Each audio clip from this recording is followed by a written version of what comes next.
Complaint జరిగిందంత. ఇప్పటివరకు police స్టేషన్కి చెప్పాలా. మంగళగిరి పోలీస్ స్టేషన్లో కంప్లైంట్ ఇస్తే వాళ్ళు 0 FIR రిజిస్టర్ చేస్తారు. ఇక్కడ మాచర్లకు పంపిస్తారు. అక్కడ వాళ్ళు సిట్ వాళ్ళు ఎవరు దర్యాప్తు చేస్తారు. మరలా నీకు తగిన ప్రొటెక్షన్, నీకు ఎక్కడ రక్షణ కావాలో అక్కడ నీకు రక్షణ కల్పిస్తారు. నీకేం భయం లేదు. ప్లేడర్ గారు అంటే వెళ్ళి నువ్వు అక్కడ కంప్లైంట్ ఇద్దు, కానీ అది నేను చెబుతాను. నేను చూశారు కదా, పాత్రికేయ సోదరులు చూశారు, రాష్ట్రంలో వీక్షకులందరూ కూడా చూశారు ఏ రకంగా ఆ పిన్నెల్లి రామకృష్ణారెడ్డి అతని తమ్ముడు ఆ మాచర్లను వాళ్ళ సొంత సామ్రాజ్యంగా, సొంత డొమినియన్గా ఏర్పాటు చేసుకొని వారి మాట కాదన్న వాళ్ళని ఈ రకంగా చంపేయటం, హింస పెట్టడం, బెదిరించటం, మానసిక క్షోభకు గురి చేయటం వాళ్ళకి అలవాటైపోయింది. ఆ కళ్ళకుంటలో వాళ్ళ సొంత గ్రామంలో ఏజెంట్గా కూర్చోవటం అతని పాపం అండి. ఒక దళితుడు, ఒక మాదిగ కులానికి చెందినవాడు ధైర్యంగా నా తెలుగుదేశం పార్టీ తరపున నేను కూర్చుంటానని ఏజెంట్గా కూర్చుంటే చంపేస్తారా? అంటే ఎస్సీలు ఉండొద్దా? ఈ రాష్ట్రంలో ఉండొద్దా? నా ఎస్సీలని ఓట్లు దెబ్బకు తిని ఈరోజు చంపేస్తారండి ఎస్సీలని. నేను అందుకే జగన్మోహన్ రెడ్డి ప్రజాక్షేత్రంలో తేల్చుకుందా ఉన్నాను. ఇదా ప్రజాక్షేత్రం తేల్చుకోవటం అంటే? ఈ రాక్షసత్వమా? ఎక్కడ వాడు ఇది చంబల్లోయ గ్రామాలకు 100 గ్రామాలు కలిపితే చంబల్లోయలో ఈ కళ్ళకుంట గ్రామం అని చెబితే సిగ్గుపడాలా? అక్కడున్న పోలీసు వ్యవస్థ కూడా ఆలోచన చేయాలా? ఈరోజు నా బిడ్డ అంతా భార్య బిడ్డలు ఎటో పోయారు, వీడు ఎటేటో తిరిగాడు. ఈ రోజున ఇక్కడికి వచ్చారు కాబట్టి ధైర్యంగా 2 మాటలు చెప్పగలిగాడు. ఇక్కడ 13వ తారీఖున జరుగుతాయి. ఈ రోజంతా 26, 13 రోజులు ఎక్కడెక్కడో తిరిగాడు వాడు. ఎంత బాధతో తిరిగి ఉంటాడో, ఎంత వేదంతో తిరిగి ఉంటాడో, ఎంత భయంతో తిరిగి ఉంటాడో. భార్య బిడ్డలు ఎక్కడో ఉన్నారో, వాళ్ళు బ్రతుకున్నారో చచ్చారో తెలియని పరిస్థితి. నేను అడుగుతున్నా, అందుకే అసలు దళిత వర్గాలకు అసలు స్వాతంత్రం వచ్చినట్లా ఈ భారతదేశంలో? రాజ్యాంగం లేదా? పోలీసు వ్యవస్థని, ఆ మాచర్లో ఉన్న పోలీసు వ్యవస్థని ఏమనాలి? వాళ్ళు పోలీసులో ఇంకా సిగ్గు లేకుండా ఆ సజ్జల రామకృష్ణారెడ్డి, ఆ అంబటి రాంబాబు వీళ్ళందరూ మాట్లాడతారు. అక్కడ వాళ్ళకేదో ఏది పిన్నెళ్ళకేదో అన్యాయం జరిగిందంట. సిగ్గు ఉండాలి మాట్లాడటానికి, శరం ఉండాలి మాట్లాడటానికి. ఏం సమాధానం చెబుతారు? ఈ మాదిగ కులస్తులైన ఈ మాణిక్యరావుకి, వాడి భార్య బిడ్డలకి ఏం సమాధానం చెబుతారు మీరు? తప్పకుండా ఈ విషయాన్ని డీజీపీ దృష్టికి తీసుకెళ్తాం, ఎలక్షన్ కమిషన్ దృష్టికి తీసుకెళ్తాం. ఇప్పుడు ఈ విషయాన్ని అతన్ని వెంట పెట్టుకుని మా ప్లేడర్ గారు మంగళగిరి రూరల్ పోలీస్ స్టేషన్కి వెళ్తారు. అక్కడ 0 FIR రిజిస్టర్ చేయమని కూడా అక్కడ కంప్లైంట్ ఇస్తారు. తప్పకుండా ఇతన్ని చంపడానికి ప్రయత్నం చేసి, మానసిక క్షోభకు గురి చేసి, భార్య బిడ్డలను కొట్టి ఆ వీడియో చూపించడం ఏం సంస్కృతి రా మీది, మీ దుంపల దాకా. నిజంగానే చంబల్లోయ ఆ దుర్మార్గుల కంటే మీరెక్కువలా కనపడుతున్నారు.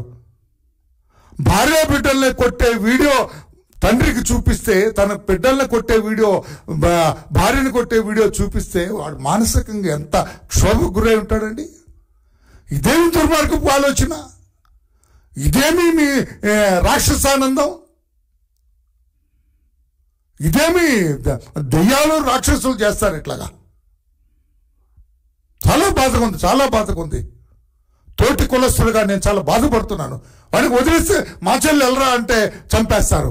నీ భార్య బిడ్డలు ఎక్కడో ఉన్నారు సార్, నాకు టచ్లోకి రావట్లేదు వాళ్ళు. అందుకని నేను ఎలక్షన్ కమిషన్ అడుగుతున్నా, డీజీపీని అడుగుతున్నా, సిఎస్ చీఫ్ సెక్రటరీ గారిని అడుగుతున్నా, వాట్ ఈస్ దిస్? ఆంధ్రప్రదేశ్ రాష్ట్రంలో ఉన్నామా? ఏదైనా డిక్టటోరియల్ గవర్నమెంట్లో ఉన్నామా?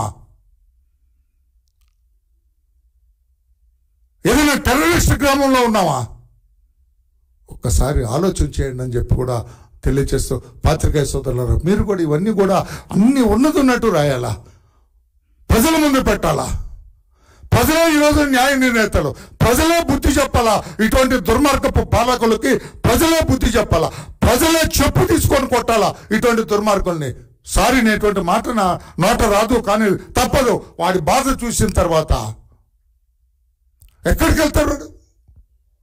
లక్కీగా చంద్రబాబు గారు అది గమనించాడు కాబట్టి, చంద్రబాబు గారు నాకు డైరెక్షన్ ఇచ్చారు కాబట్టి వచ్చాడు. వాడు ధైర్యంగా ఉన్నాడు. వాడు భోంచేయాలంటే భోంచేయాలి, నాకు ఎక్కదండి, నా పిల్లలు తిన్నారో లేదో నాకు తెలియదండి, నేను తినలేనండి అని చెప్పి భోంచేయలేదు వాడు.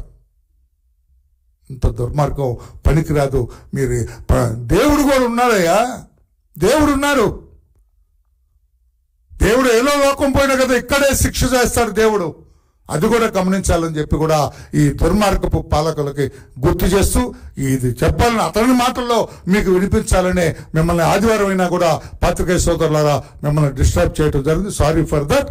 బట్ అతని ఆవేదన, అతను ఈ 13 రోజులుగా పడిన మనోవేదన, మానసిక క్షోభ ఇదంతా కూడా రాష్ట్ర ప్రజలకు తెలియాలని చెప్పి కూడా తెలియజేస్తూ, తమ్ముడు నువ్వు అధైర్యపడొద్దు, నువ్వు ఒంటరి వాడివి కాదు, నీ కుటుంబం ఒంటరిది కాదు.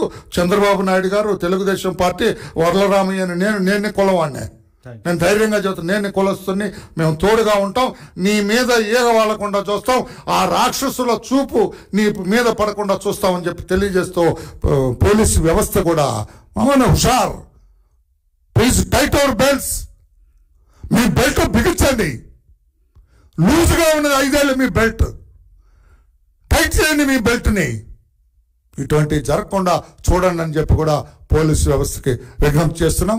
ఎస్సీ కమిషన్ దగ్గర కూడా ఆ బిడ్డను తీసుకెళ్తాం, ఆ బిడ్డ బాధలన్నీ కూడా అక్కడ కూడా మొరపెట్టుకున్నట్టు చేస్తాం. పోలీస్ స్టేషన్ కూడా మా ప్లేయర్ గారు తీసుకెళ్తారు. ఇదంతా కూడా దయచేసి మన రాష్ట్రంలో మాచర్లలో జరుగుతున్నది పరిస్థితులు ఇవి. జగన్మోహన్ రెడ్డి గారి పరిపాలన 5 ఏళ్ళు ఎలా ఉంటుందంటే మచ్చుకి ఇది ఇతను నిదర్శనం అని చెప్పి కూడా తెలియజేస్తున్నాం. Thank you everybody. Any question on this you're at liberty to ask me. Sir,